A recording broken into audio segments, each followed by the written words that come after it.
Hi, everyone. I'm back for another episode of Let's Talk About It with Coach Ben Wilkins of Seton Hill. I appreciate having me, Sydney. Excited to talk. Coaches are really who the athletes see every day. And a lot of the times, the coaches are the person that the athlete sometimes feels like the farthest from. Let's just start off with your perspective on the state of student-athlete mental health right now. It's a challenging time, I think, Sydney, when mental health for everybody. Right now, the student athletes are in more pressure than ever before. We obviously have the social media that everybody talks about, so everything is out there. Basketball, it's the Kobe Bryant Mamba mindset, and the reality is not many people have that. He didn't have that at that age either. A lot of the mental health stems from how coaches coach. Not all coaches, but too many. I could definitely see that.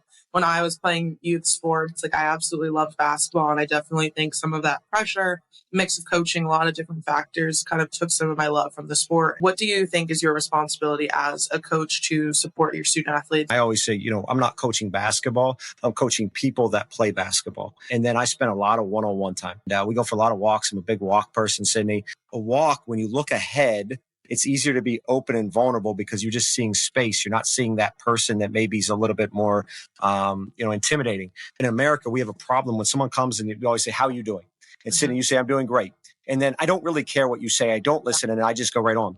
So one of my best is I follow up with, well, Sydney, how are you actually doing? And then I pause. That opens up an avenue for the student athlete to say, man, coach really cares. And then all of a sudden it's amazing that comes out of student athlete's mouth. But one thing that I think is coming up really often now with all these different resources and this conversation about mental health for athletics is this idea that, focusing on mental health can be like babying athletes, or that it's being too soft. Coaches that say that love to just act like if you care about someone's mental health, if you help them grow, that doesn't mean you can't have high standards. That doesn't mean you can't have high accountability. I think the opposite's actually true.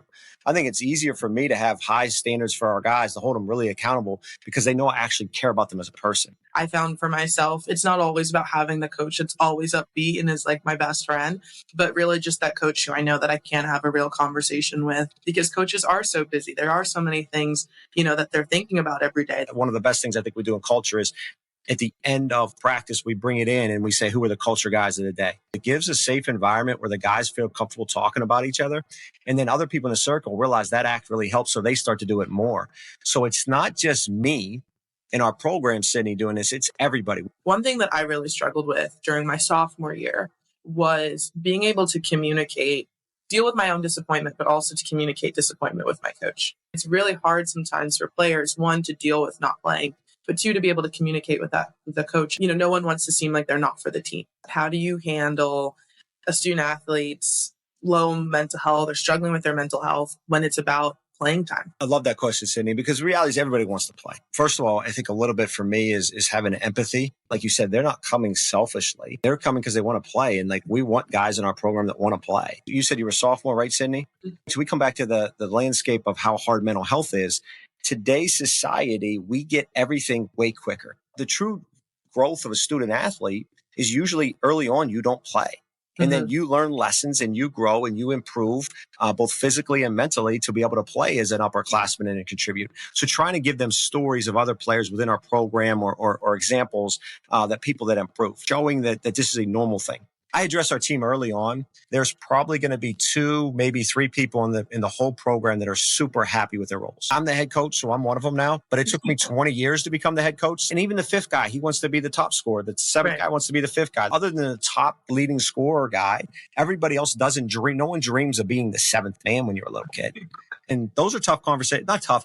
Those are important conversations. Right now, college athletics is really shifting a lot like Major League Sports did in the 80s and 90s, more towards players. In the last couple of years, how has, just in general, player resources and then specifically mental health impacted your recruiting conversations? It's a really good question, and I'm probably going to give you a way different answer than you think, Sydney. I'm all for the players getting what they deserve. And so sports is supposed to be about life lessons. The stipends are great. The couple $1,000s, the mental health, they're increasing some scholarships in baseball and volleyball and different sports. Those are awesome. For us, what happens today is a lot of kids are using school to say, hey, what's in it only for me? And how do I leverage this so I can worry about my myself. What's the old saying? Like, you can give someone a fish and feed them for a day, or teach them how to fish and feed them for a life. We really recruit the parents and the kids that want to grow, that want to be part of something special, that want to stay somewhere 4 years, that aren't just looking for greener pastures. It's like, can we as a society and as student athletes and parents make sure we're making the healthy decisions when it comes to choosing a college and staying in a college? Thinking of other coaches who might be watching this, after hearing that question, I think they'd be intrigued to know, like, well, what kind of things should I be implementing to be able to talk about, like, we're raising men, not just players. Whatever you think is important, have a plan. And like for us, it's every other week we meet with our guys in a classroom for an hour and a half. And it's a video or a quote or something. And then we're playing tennis with an idea. What it does, it gives us an avenue as a team to have clarity and talk through these things. And as you know, as an athlete, you get into wins and losses. You talked about playing time and all that. It's too late. If you wait then for your culture, it's way too late. We build the foundation in peaceful time. Before we wrap up, I'm just wondering, is there any other topic or, idea, surrounding student athlete mental health that we haven't covered yet that you'd want to share with our viewers? We're on the court, we'll ask for help all the time. Trainers, strength coach, head coach, film, this and that.